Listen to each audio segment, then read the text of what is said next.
Ikotun o ọmọ ìdí àgbọn. Ikotun o ọmọ ìdí àgbọn. Bariola ni bàbá yìí ń jẹ́. Bàbá mi Alágbèké adé o. Ọpẹ́yẹmí o. Orí gangan Olúwadámilọ́lá Aishatu ni mò ń ké sí. Òní ní sọjọ́bí rẹ̀ gangan. Ìjọmọ̀mọ́ bí ọ̀sáyé. Ọjọ́ àbíní ni mò ń rí o. Iye ọjọ́ tẹ́nìkan ò lè fẹnu ṣàlàyé. Ìhà tí mọ̀mọ́ dojúkọ Àgbéké adé. Ẹni bá ní òkú olúwa rẹ̀ ní òkú lọ́lọ́run ọba. Aisha ìwọ oníkanjú kú. Bẹ́ẹ̀ ni onídààmú nílé ayé tó wà. Ọpẹ́yẹmí o. Àgbéké adé Olúwadámilọ́lá ni mò ń ké sí. Mo pé o mọ̀ rìn kó mọ̀ yan fáńdá ni. Òní ló ní jẹ́ ẹni abẹ lọ́wẹ́. Òní ní sọjọ́bí rẹ̀ olóríire ọmọ. Ọmọ tí ń sọjọ́bí lónìí o. Bó ṣe ń lé lọ́dún kan lónìí. Kíre ayọ̀ rẹ̀ kó mọ́ lékún ni. Ìwọ ò wá ní báwọn fọjọ́ lọ́jọ́ lọ. Ìwọ ò wá ní báwọn kú ní rèwerèwe.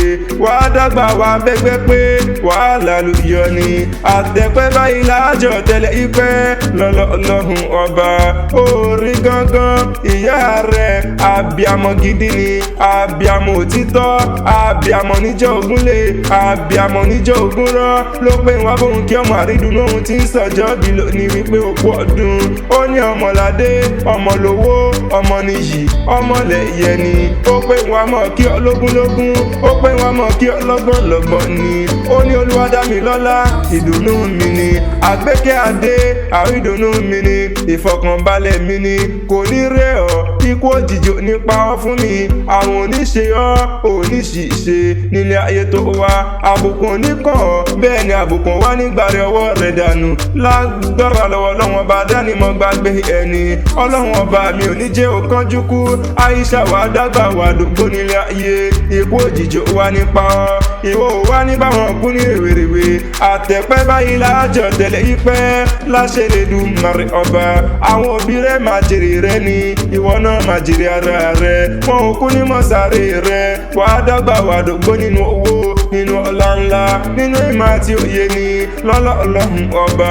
Ìlọ́wádìí àwọn bàbá rẹ̀. Àgbéké járelé o. Aisha dákun járelé àwọn bàbá tí wọ́n gbé bí ọlọ́mọ gangan ni. Mébí wọ́n lọ máa rókè mugun o. Ọmọ arókè mugun ọmọ arọ́bà tún yan. Bariola ní aládìí àgbọn. Òǹlé ọmọ mo dúró ọwọ́ mi ò tó ṣin. Mo bẹ̀rẹ̀ ọwọ́ mi ò tó ṣin. Mo yíká ìṣígun mi lọ́wọ́. Mo yíká ìṣígun mi lẹ́nu. Bàbá yín gbé ṣìndọ̀jà ìṣìn ọ̀yá. Bàbá yín gbé ṣìndọ̀jà ìṣìn olówó lórí. Wọ́n pẹ́ ta ni yóò ra ìṣìn àkúnlẹ̀ bọ̀. Bariola ní aládìí àgbọn. Òǹlé ọmọ ikú tí kò gbọdọ̀ pa. Ẹ̀yin lọ márùn tárùn ò gbọdọ̀ ṣe ní jọ́sí. Láláàfin ọ̀ládé. Àádé orí àdítù ni bàbá yìí lọ gbà fáláàfin Ọ̀yọ́ nílé bàbá tí wọ́n gbé bí ọlọ́mọ gangan ni. Bariola ní aládìí àgbọn. Aisha mo ló kú ọdún. Àgbéké adé mo ló sì kú àṣeyẹ ni.